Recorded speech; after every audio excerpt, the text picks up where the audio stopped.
본 영상은 경북사회복지공동모금회의 지원을 받아 제작하였습니다. 경상북도 시각장애인 복지관 안전홈 파트너 맞춤안전 토탈케어 2 재난안전교육 재난 대피 준비 갑작스럽게 재난이 발생했을 때 안전하게 대피하기 위해서는 무엇을 어떻게 준비해야 할까요? 조력자 지정 시각장애인으로부터 걸려온 긴급한 연락을 바로 받을 수 있고 30분 이내에 만나기로 한 장소까지 도착할 수 있는 사람이 최소 3명 이상 있어야 합니다. 조력자를 지정했다면 이름, 관계, 전화번호가 적힌 비상연락망을 작성하고 시각장애인 당사자가 언제, 어디에서, 어떻게 도움을 받을 것인지에 대한 재난 대피 계획을 조력자와 함께 정해둡니다. 대피 경로 계획 대피 경로는 재난 발생 당시부터 조력자와 함께 있을 때와 그렇지 않을 때를 구분해 계획합니다. 함께 있을 땐 조력자의 안내 보행에 따라 대피 장소까지 이동하고 조력자가 없을 때에는 몸을 보호한 상태에서 조력자에게 연락 후 재난별 행동 요령과 보행법 등을 활용해 조력자와 만나기로 한 장소까지 이동합니다. 대피 경로는 한 건물당 2곳 이상 찾아두며 재난 대비 가방을 대피로 주변에 보관해 필요시 바로 사용할 수 있도록 합니다. 재난 대비 가방에는 준비해둔 대피 계획 지도와 비상 연락망 카드, 의료정보 카드, 흰 지팡이와 더불어 비상 손전등, 머리전등, 호루라기, 휴대용 라디오, 건전지, 라이터, 휴대용 보조 배터리, 구급용품, 그리고 생필품, 비상식량, 물, 담요, 마스크 등 개인용품을 준비해둡니다. 대피 계획 지도는 집 평면도에 비상통로와 재난 대비 가방 위치, 조력자와 만날 장소 등을 기록해둔 것입니다. 건물 외부로 대피할 때 엘리베이터는 갑자기 작동이 멈출 수 있으므로 사용해서는 안 됩니다. 잠금 장치를 풀어야 하는 곳이 있으면 자물쇠나 번호키 사용법을 미리 알아둡니다. 건물 밖으로 대피하지 못할 경우를 대비해 평소 자신의 위치를 현관에서부터 왼편 2번째 방에 있어요.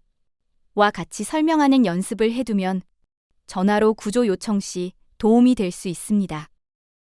다세대 건물에 거주하고 있다면 환기구나 배수구에서 연기가 들어올 수 있으므로 욕실 및 화장실로는 대피하지 않도록 합니다.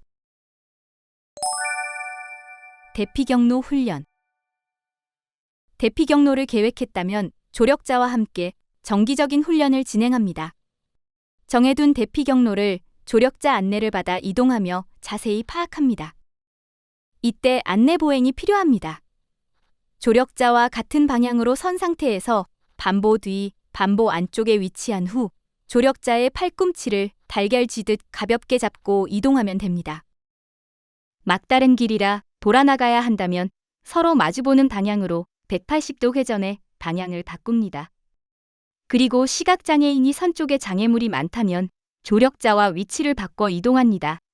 위치 전환은 시각장애인이 조력자의 등 뒤에서 어깨선을 짚으며 위치를 바꾸거나 조력자가 시각장애인의 반대팔을 잡아 위치를 바꾸는 방법이 있습니다. 동선을 확인하고 나면 독립보행으로 대피 경로가 익숙해질 때까지 훈련합니다. 이때 건물 내부 물건 위치나 구조 등의 변화가 생기면 대피 경로를 다시 설정합니다. 시각장애인이 홀로 걸을 때 지표와 단서, 장애물은 현재 위치와 방향, 이동 정도를 파악하는 데 유용한 정보가 됩니다. 지표는 현관문 옆 신발장, 건물 앞 가로등처럼 언제나 그 장소에서 확인할 수 있는 물건, 소리, 냄새를 말하며 단서는 엘리베이터 벨 소리, 음식점에서 풍기는 음식 냄새처럼 특정 순간의 공간에 대한 정보를 알려주는 요소를 말합니다. 만약 동선 내에 이러한 지표나 단서가 없다면 바닥에 장판과는 다른 촉감의 문풍지를 붙이는 등 경로 내 환경을 직접 수정하는 방법도 있습니다. 대피 경로 훈련 시 필요한 보행법에 대해 알아보겠습니다. 자기보호법. 장애물로부터 스스로 몸을 보호하는 자세로 크게 상부보호법과 하부보호법으로 나뉩니다. 얼굴과 몸통을 보호하는 상부보호법은 1. 오른손을 왼쪽 어깨에 댑니다. 2. 오른손 손바닥이 정면을 향하게 하고 팔을 펴니다. 3. 오른손 손가락 끝이 내 상체를 가로질러 왼쪽 어깨보다 3cm 정도 더 나가게 합니다. 무릎과 다리를 보호하는 하부보호법은 1. 오른손을 왼쪽 허벅지 앞에 위치시킵니다. 2. 오른손과 몸 사이 간격을 약 20에서 30cm 정도로 두고 손등이 전방을 향한 상태에서 손가락을 핍니다. 상부보호법과 하부보호법은 상황에 따라 함께 사용할 수도 있습니다. 트레일링법. 실내에서 혼자 이동해야 할 때 사용하는 기술입니다. 방법은 다음과 같습니다. 1. 벽에서 반걸음 정도 떨어져 벽과 나란히 서서 벽 쪽 팔을 아래로 비스듬히 뻗어 벽에 닿게 합니다. 2. 손가락을 가볍게 모으고 넷째와 다섯째 손가락 측면을 벽에 닿도록 합니다. 스치는 표면이 거칠다면 손날을 이용할 수도 있습니다. 3. 벽에 닿은 손이 몸보다 앞에 위치하도록 하며 벽을 따라 이동합니다. 흰 지팡이법. 시각장애인을 위해 제작된 흰 지팡이를 사용해 이동하는 보행 방식입니다. 지팡이의 손잡이를 악수하듯이 잡은 상태에서 엄지손가락을 손잡이의 윗부분에 얹고 집게손가락은 곧게 펴서 손잡이의 측면에 나란히 붙이면 기본 손 모양이 됩니다. 기본 자세도 살펴보겠습니다. 1. 흰 지팡이를 잡은 손을 몸의 중앙에 위치시킵니다. 2. 팔을 가볍게 앞으로 펴니다. 손잡이와 몸 사이 간격은 20cm 정도 거리를 유지해 주세요. 3. 흰 지팡이를 잡은 손의 팔은 옆구리에 가볍게 붙입니다. 이때 손목은 허리 정도의 높이에 있어야 합니다.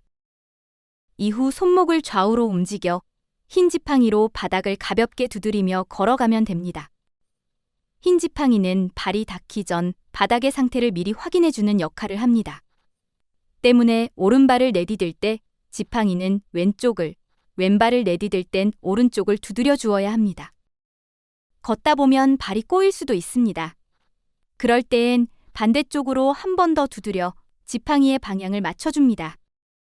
바닥이 매끈한 실내에서는 지팡이로 지면을 두드리지 않고 좌우로 긁으며 보행하는 지면 접촉 미지법이 더 유용할 수 있습니다. 만약 왼쪽으로 꺾이는 통로라면 촉타 후 밀기법을 활용해 몸의 오른쪽에서 중앙으로 지팡이를 긁으며 코너를 찾아냅니다. 계단에서는 어떻게 해야 할까요?